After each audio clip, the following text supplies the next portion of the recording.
فلا اقسم بمواقع النجوم وانه لقسم لو تعلمون عظیم انه لقرآن کریم، یہ بہت باعزت قرآن ہے، فی کتاب مکنون، ایک چھپی ہوئی کتاب میں ہے، لا یمسہ الا المطہرون، اسے چھو ہی نہیں سکتے مگر انتہائی پاک ہستیاں۔ اس کے کیا معنی ہے؟ پہلی بات تو ہمیں معلوم ہو گئی، مراد فرشتے ہیں، بے ایدی سفرۃ کرام بررہ، اسی کی شرح ہو رہی ہے نا۔ اسی سے ایک فقہی مسئلہ نکالا گیا کہ بغیر وضو کے ہاتھ نہ لگاؤ، لیکن اس کا اصل مفہوم کیا ہے وہ سمجھیے۔ قرآن کی روح تک کوئی نہیں پہنچ سکتا جب تک کہ تزکیہ نفس نہ ہو گیا۔ اگر حب مال، حب دنیا، حب جاہ، حب شہرت، اگر یہ تمام محبتیں دل سے نکل نہ جائیں تو قرآن کی روح تک آپ کی اپروچ نہیں ہوگی۔ مولانا روم نے کہا ہے، اگرچہ ذرا میں سمجھتا ہوں کہ انہوں نے بہت سخت الفاظ استعمال کیے ہیں، ماز قرآن مغزہا برداشتے استخاں پیش سگا انداختے، ہم نے قرآن سے اس کا مغز لے لیا ہے، جو ایسنس ہے وہ کھینچ لیا ہے، ہڈی کا گودا جو ہے وہ ہم نے نکال لیا ہے، ہڈیاں ہم نے پھینک دی ہیں کتوں کے سامنے جو لڑ رہے ہیں۔ علم کلام کا مسئلہ ہے صفات حق حق سے جدا یا عین ذات، قرآن مخلوق ہے یا نہیں ہے، غیر مخلوق، اور بڑے بڑے ہو رہے ہیں اس کے اوپر، یہ کتے لڑ رہے ہیں ان ہڈیوں کے اوپر۔ ہم نے اس میں سے اصل شے نکال لی، وہ کیا ہے؟ اللہ کی محبت، اللہ کی معرفت، یہ ہے اصل شے۔ ماذ قرآن مغزہ برداشتے استخاں پیش سگا انداختے۔ تو جب تک انسان کا باطن پاک نہ ہو جائے وہ قرآن کے چھلکوں سے کھیلتا رہے گا، چاہے وہ کہنے کو مفسر ہو، قرآن کے باطن تک کبھی نہیں پہنچے گا۔ فی کتاب مکنون لا یمسہ الا المطہرون تنزیل من رب العالمین، یہ تھوڑا تھوڑا کر کے اتارا گیا ہے رب العالمین کی طرف سے۔ انزال کے معنی ہے دفعتاً اتار دینا۔ لیلۃ القدر میں آیا انا انزلناہ فی لیلۃ القدر، رمضان کے بارے میں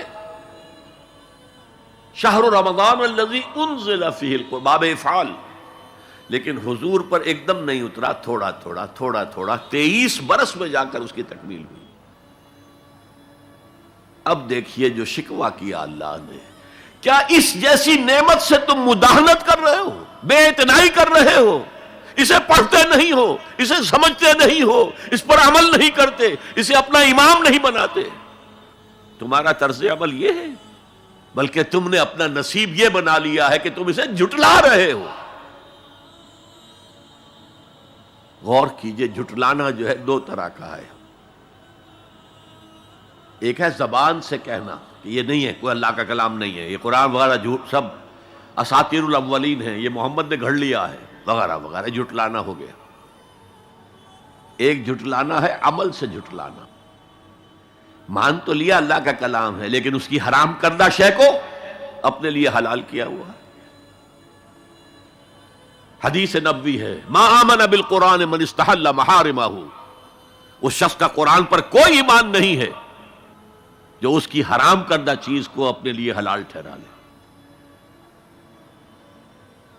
اس اعتبار سے غور کیجئے، اور اس کی مثال بھی دی ہوئی ہے سورہ جمعہ میں،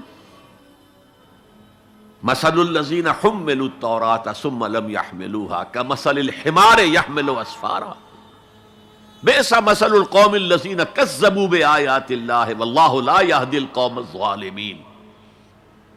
مثال ان لوگوں کی جو حامل تورات بنائے گئے تھے اور پھر انہوں نے اس کی ذمہ داری کو ادا نہیں کیا، اسے قائم نہیں کیا، اس کے احکام پر عمل نہیں کیا۔ جیسے فرمایا ہے سورہ اعراف میں قل یا اہل الکتاب، کہہ دیجئے اے نبی صلی اللہ علیہ وسلم، اے کتاب والو، لستم علی شیء حتی تقیموا التوراۃ والانجیل وما انزل الیکم من ربکم، تمہاری کوئی حیثیت ہماری نگاہ میں نہیں ہے، تمہارا منہ نہیں ہے کہ ہم سے دعا کرو جب تک کہ تم تورات اور انجیل کو اور جو کچھ نازل کیا گیا تمہاری طرف اسے قائم نہیں کرتے۔ آج اللہ ہماری دعائیں نہیں سنتا، 30 لاکھ جا کر حج کرتے ہیں، دنیا کے حالات میں کوئی ذرہ برابر فرق آتا ہے؟ اول تو حرام کی کمائی سے حج ہو رہا ہے، جو حج ہے ہی نہیں سرے سے، جو کچھ کرتے گئے تھے سودی کاروبار وہی آ کر دوبارہ شروع کر دیا، سرکاری ملازم میں تو جو رشوت پہلے لے رہے تھے اس کے بعد آ کر شروع کر دی۔ یہ کیا ہے؟ یہ تکذیب بالعمل ہے، جھٹلانا ہے۔ تم نے اپنا نصیب یہ بنا لیا ہے کہ تم قرآن کو جھٹلا رہے ہو، جیسے کہ انہوں نے جھٹلایا تھا۔ مثل الذین حملوا التوراۃ ثم لم يحملوها كمثل الحمار يحمل اسفارا، ان کی مثال ان گدھوں کی سی ہے جن پر کتابوں کا بوجھ لاد دیا گیا۔ مکالمات فلاطوں، گٹھڑی باندھ کر گدھے کے اوپر رکھ دیجئے تو کیا وہ واقعی منطقی اور فلسفی بن جائے گا؟ یہ مثال اللہ دے رہا ہے۔ اور یہ مثال کیوں دی گئی ہے؟ اس آئینے میں ہمیں ہماری تصویر دکھائی گئی ہے۔ تم اگر قرآن کا حق ادا نہیں کر رہے تو تمہاری مثال وہی ہے جو یہود کی تھی۔ بئس مثل القوم الذین کذبوا بآیات اللہ، بری مثال ہے اس قوم کی جس نے اللہ کی آیات کو جھٹلایا۔ تو زبان سے تو یہودیوں نے کبھی نہیں جھٹلایا تورات کو، عمل سے جھٹلایا ہے۔ هي الحلقات تحفظني بآيات من القرآن، هي الحلقات تملأني بحب المصطفى العدنان.